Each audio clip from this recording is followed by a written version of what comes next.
أعوذ بالله من الشيطان الرجيم.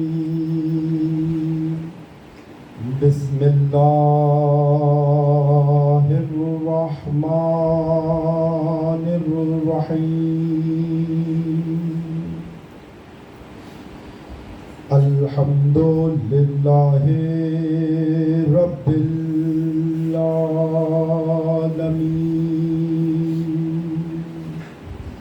الصلاة والسلام على جميع الأنبياء والمرسلين سيما نبينا وحبيب قلوبنا والشفيع ذنوبنا أبي القاسم المصطفى محمد. اللهم صل على محمد وآل محمد وعلى آله الطيبين الطاهرين المعصومين المنتجبين، واللعنة الدائمة على أعدائهم أجمعين من اليوم عداوتهم إلى قيام يوم الدين. درود بھیجو محمد و آل محمد.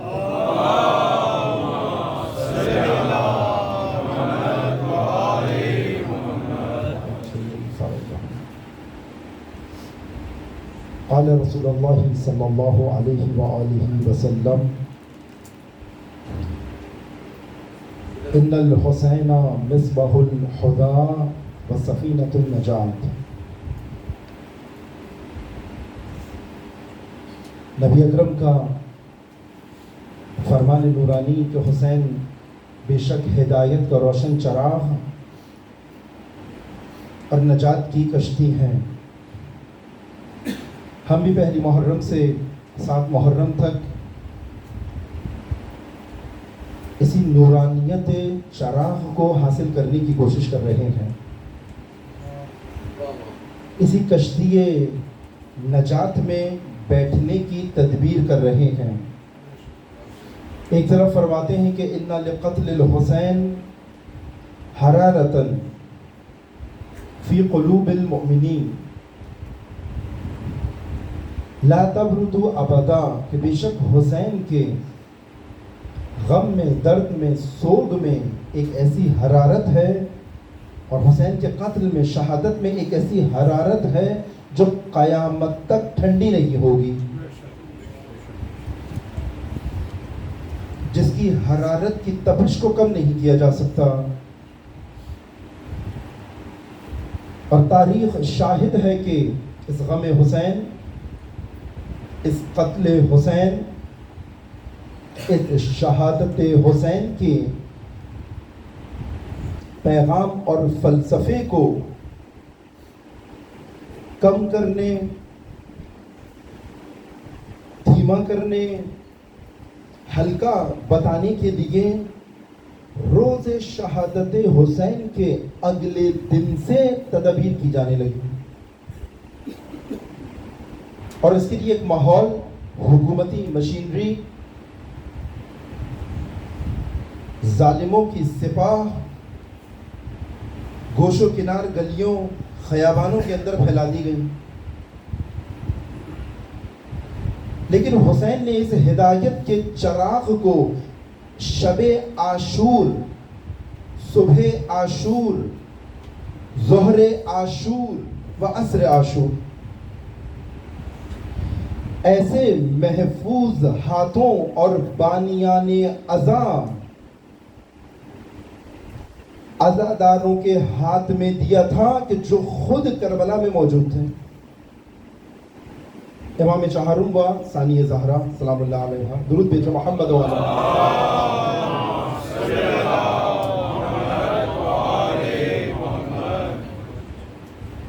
امام چہارم و ثانی زہرا معلم و معلمہ،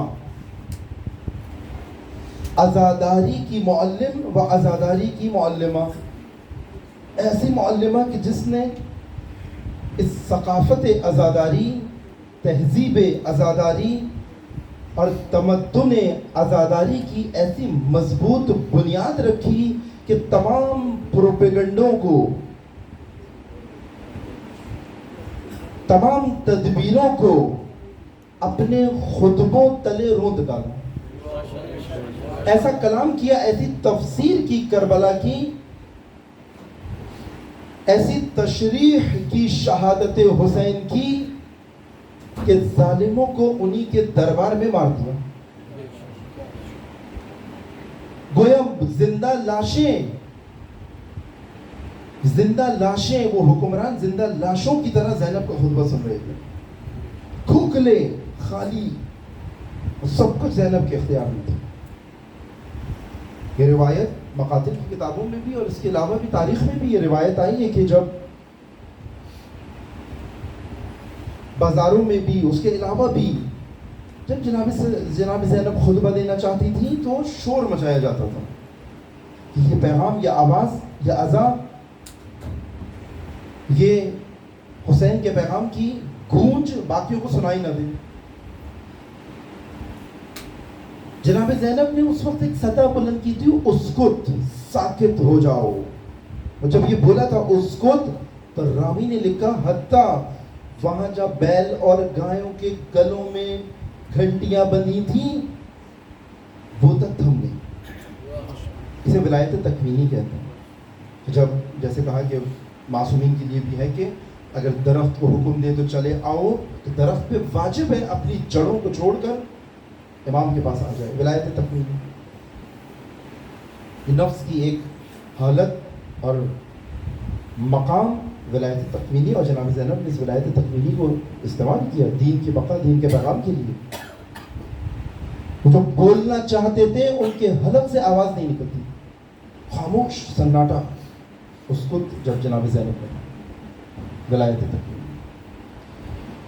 امام زمانے کے سپاہیوں میں سے کم ترین صفت امام کے سپاہیوں کی جو روایات کے اندر آئی، اور خود امام صادق علیہ الصلوۃ والسلام